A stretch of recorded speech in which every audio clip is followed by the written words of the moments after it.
Social मीडियावर सत्ताधाऱ्यांशी सुरू असलेली खडाजंगी आता थेट खासदार सुनील तटकरे यांच्या जनता दरबारापर्यंत पोहोचली.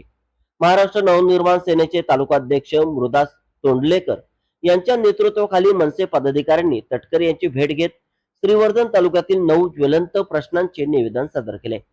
या निवेदनात श्रीवर्धन तालुक्यात वाढणारे परप्रांतीयांचे लोंढे, दिघी पोर्ट मधील स्थानिकांना रोजगारात मिळणारी दुय्यम वागणूक, जलजीवन मिशन मधील कथित निकृष्ट कामे, पर्यटन व्यवसायात स्थानिकांचा घटता सहभाग, बोर्ली पंचतन येथे ग्रामीण रुग्णालयाची गरज, जिल्हा परिषद शाळांची दुरावस्था, घनकचरा व्यवस्थापनाचा प्रश्न, निकृष्ट दर्जाचे रस्ते आणि बॉक्साईट मायनिंगमुळे कोकणाच्या निसर्गाला निर्माण झालेला धोका यासारख्या मुद्द्यांवर थेट बोट ठेवण्यात आले.